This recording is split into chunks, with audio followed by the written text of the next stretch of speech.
Hi guys, so andito nga kami sa airport ngayon, kasama ko nga yung mga kapatid ko, pati nga yung nanay ko kasi magsusundo kami ngayon sa tatay ko. Pati nga din yung dalawa kong pamangkin na lalaki, sumama din nga sila.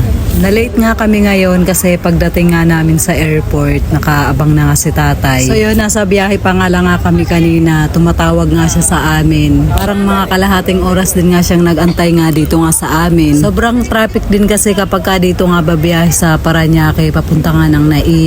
Bago nga kami umuwi, dumaan muna kami sa duty free kasi yung tatay ko kapag ka umuwi nga yan dito sa Pilipinas or nagbabakasyon nga siya, wala kayang dalang pasalubong kahit na ano. Eh kami pa namang magkakapatid, kapag darating nga siya, chocolate nga yung hinahanap nga namin.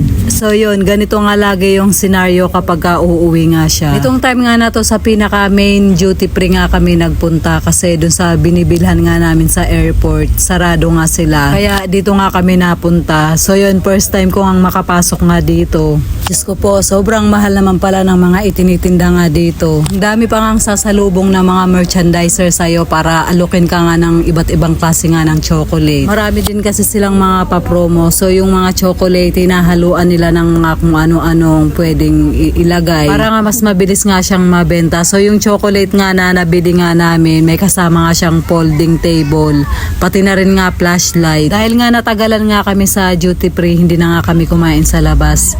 And yun, umuwi na nga kami ng bahay at nagpa-grab na nga lang nga kami ng pagkain. Yung kapatid ko ang lalaki na sa Bicol nga nakatira, dito nga siya nagtatrabaho ngayon sa Manila. Kaya nakapunta nga siya, nakakatuwa nga kasi bihira lang din nga kaming magsama-sama.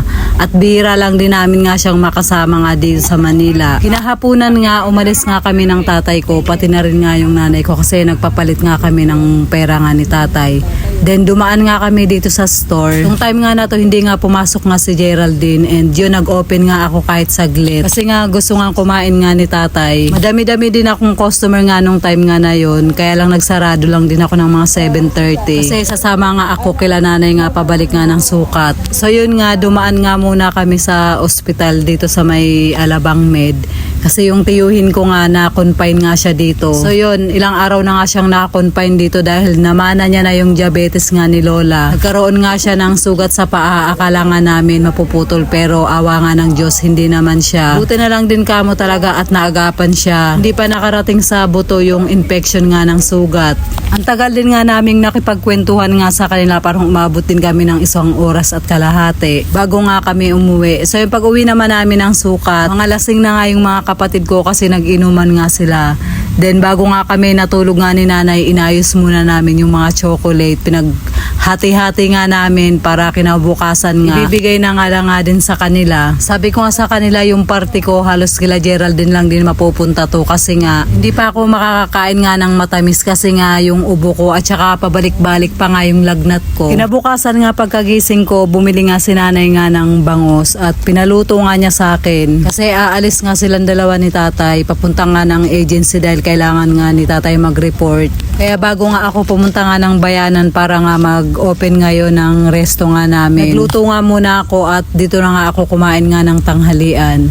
So yan na guys, hanggang dito na lang po yung ating video for today. Maraming salamat po sa inyong panonood. Mag-iingat po kayo palagi. God bless and babush!